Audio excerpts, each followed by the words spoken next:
we're going to discuss about inverse variation. First, our objective here is you're going to illustrate situations that involves inverse variation.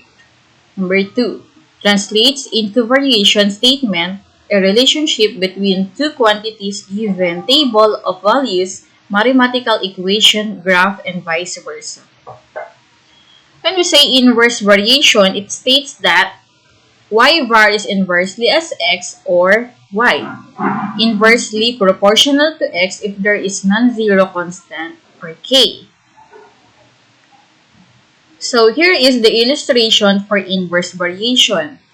So you're going to divide our constant of variation into into x, or x is equal to k. Now if you are going to find the constant of variation in inverse variation, you are going to multiply our independent and dependent variable. And in inverse, you are going to divide the constant of variation into our independent variable x. Now you have to remember this. The decrease of one quantity results to the increase of the other quantity. Meaning they do not have the same direction because the other quantity is decreases and the other quantity increases. They are opposite. You have to remember these clue words. Now, I will going to show you the movement or the best example that define the inverse variation. So, as the one quantity goes up, the other quantity goes down. Now, I have here an example or situation that shows an inverse variation. For example, your TLE teacher let you bake a cookie or cookies for different number of students. Now, I will going to show the table with 24 cookies which can be divided equally among different number of students. And we are going to find the constant of variation. So here is the illustration with the number of students and the number of cookies they are going to receive. For example, in 2 students, they are going to have 12 cookies each. In 3 students, each student will receive 8 cookies each. 4 students, they will going to receive 6 cookies each. For 6 students, they will receive 4 each. 8 students, 3 each. Now, to find the constant of variation, as we discussed a while ago, you have to multiply our dependent and independent variable. That's such as 2 and 12, that is 24, 3 and 8, 24, 4 times 6, 24, 6 times 4, 24, and 8 times 3, 24. As you can notice, their product are all the same, meaning that this table shows an inverse variation. Therefore, we can conclude that the constant of variation is 24. Since the product is always the same, so we can conclude that x times y is equivalent to the constant of variation, which is 24, as shown in this table. And 24 is the total number of cookies which divided into different number of students. Remember, as the number of students increases, the number of cookies they will receive is decreasing. Again, the constant of variation is 24.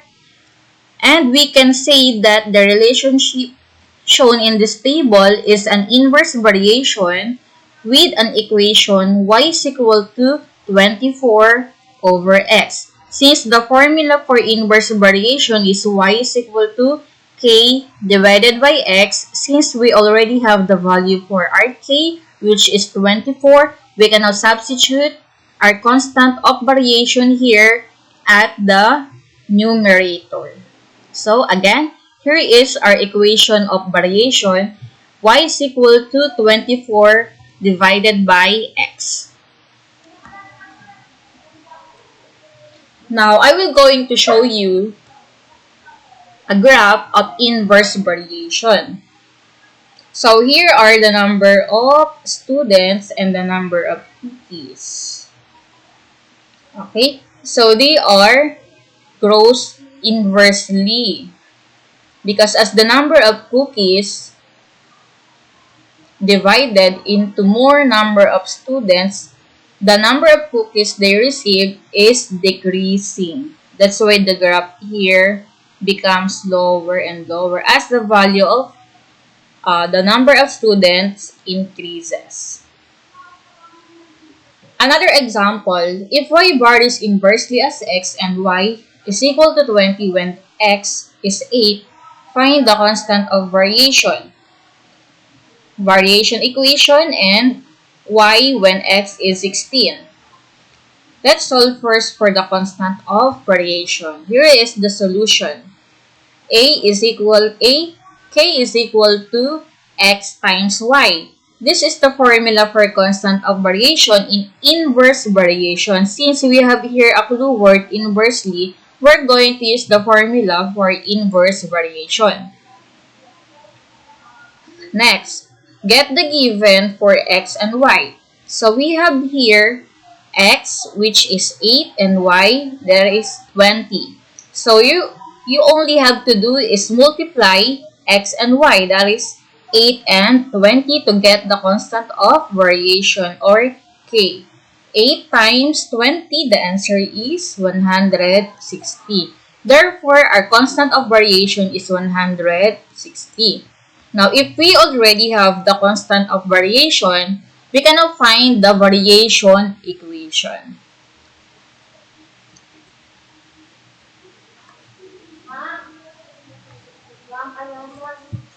Ay, nagre-record ako.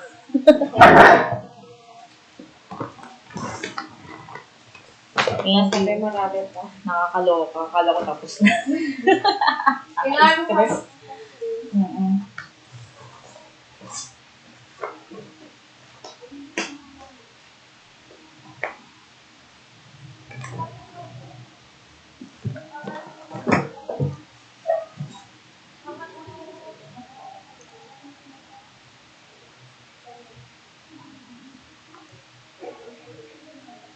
Alright. All you have to do is to substitute into the formula of inverse variation. The formula of inverse variation is y is equal to kx. Since we already have k, substitute here the value of k, which is 160. Therefore, that is shown as y equals 160 divided by x, or 160 divided by x equals y. That is our equation of variation. Alright. What if y is missing when x is 16? Now we're going to use this equation of variation to solve for y when x is 16. So write down here the equation of variation. Next, substitute the value of x. Our x here is 16. Then copy 160, which is our constant of variation. 160 divided by 16, the answer is 10. Therefore, y is 10 when x is 16. Now, if we are going to show that in a table, we can observe that as the value of x increases from 8 to 16, the value of y decreases from 20 to 10. Now, this table shows inverse variation.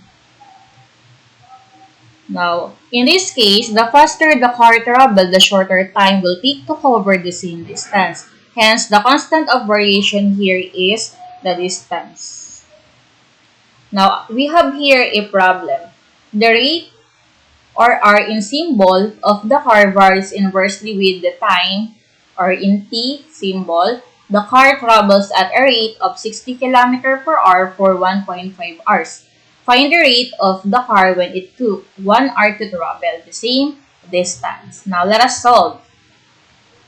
Therefore, we can say that distance is equivalent to rate times time, where d here is the constant of variation.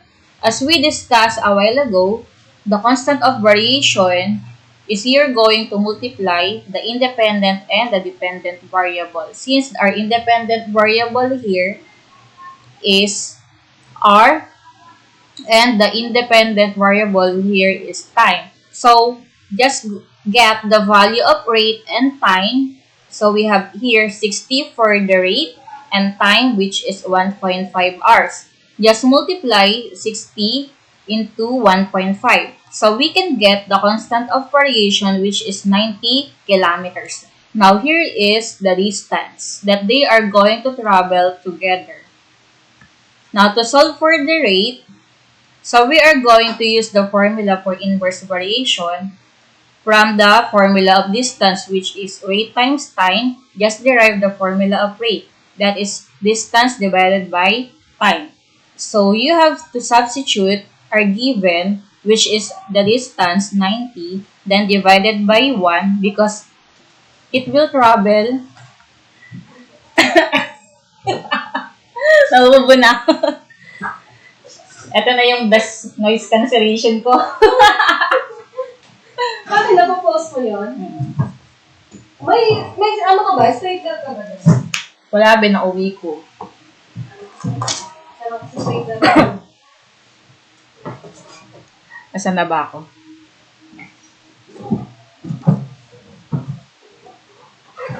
Now, 90 divided by 1, the answer is 90 kilometer per hour.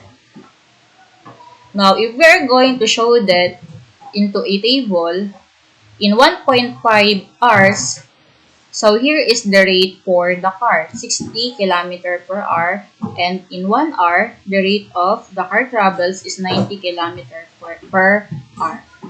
Now, it decreases, the time decreases, and the rate per hour increases. Now, we can say that the faster the car travels, the shorter the time it takes to travel the same distance. Now, I will going to leave you a quotation. Keep your circle positive, speak good words, think good thoughts, and do good deeds. And that is karma. Thank you for listening and goodbye.